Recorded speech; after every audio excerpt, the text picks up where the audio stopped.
Welcome to another edition of Whiteboard Wisdom. It's your man Jill the Gray here. Want to touch base with you one more time. Today's Whiteboard Wisdom is the best way to get ahead is to get started. So let me expound on that. Let me pontificate and whatever, elaborate other big words that you might want to use in this particular instant. So a lot of people react to discomfort a different way. Once you experience something that makes you a little uncomfortable, gets you outside of your comfort zone, and you start not to like it. And we express that, what most people call complain.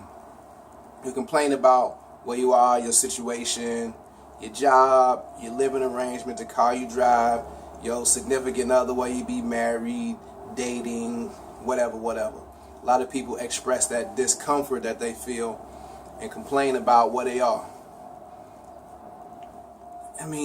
Complaining is easy to do. Everybody complain. It's just the way it is. You express what you don't like. That's the negative part. It's easy to do. Everybody do it. The good thing, and it is a positive in complaining, what it is you identifying something that you do not like that you wish would change. Now, what everybody don't realize is that's just the starting point. Basically what it is it's a process. So the process goes this way. First, you identify what it is that you don't like, what's causing you discomfort, and what you would like to see change. Now, the second step is you identify where or who you would rather be at this point in time or sometime in the near future. The final one is you identify the action that you can take to get you to that point. Now, a lot of people don't understand that process. They may know about it, but they never really looked at it that way. And it took me a little bit of time to contemplate to get to that point and thinking about it myself. So I figured I'd hit you with this on the video. Now, most people do a combination of the three, but not really all three. The person who does all three are usually the most successful people that you come across. You look at a person and be like, well, he ain't really that smart. Yeah, but he got the formula.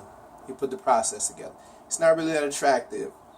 Blah, blah, blah. Whatever you can look for as an excuse to say why they may be a little bit further along than you are.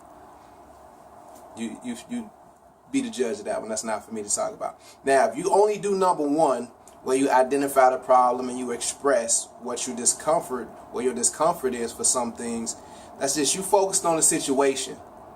So you usually end up in that same or worse situation because you really don't stagnate and stay where you at. You either growing or you regressing, progressing or regressing. So it's no such thing as staying in the same place. And if you argue with me that you in the same place or you the same person you was for the last 2 years, probably not. The world's continue to move and progress, and if you're not, you getting left behind by default. So you focus on that, nothing really changes for you, basically. Now, if you just do number two, courtesy flush, wash your hands when you're done. No, just kidding. If you just take that second step, you're just a dreamer who don't usually accomplish much because they out of touch with reality is the way I like to look at it. You're not going to get much accomplished because you always got your head in the clouds and you're not really focused on where you are and where you would like to be. You're not identifying that, so it doesn't really happen. You can't do one or the other with those, and you can't just do both of those. Number three, which a lot of people leave out, is they identify action steps. You have to figure out what you can do to get you to that place that you would rather be, that you figured out at the number two spot. Now, if you don't have the other two, what you become is a person who moves without direction or purpose. You don't know where you're going, so you won't know when you get there.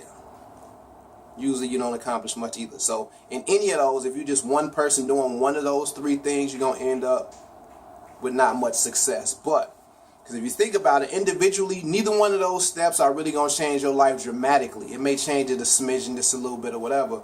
It's just a smidgen though. So individually, those steps don't really do much for you.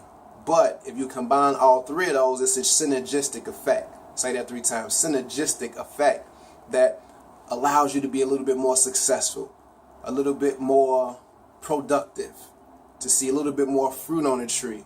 So it allows you to separate yourself from other people who are just complaining or the number two person. It's just funny to say that. I'm a little childish at points, so forgive me. I really don't care if you judge me or not on that. But anyway, if you're just that second person or that third person who just moves without direction, that's how you separate yourself from those other people, by putting all three of those together in a combination. Now, if we think about life this way, because a lot of people complain, a lot of people are just dreamers, a lot of people just moving around busy and not being very productive. So look at it this way. Life is like a television without a remote. That's what we're going to look at.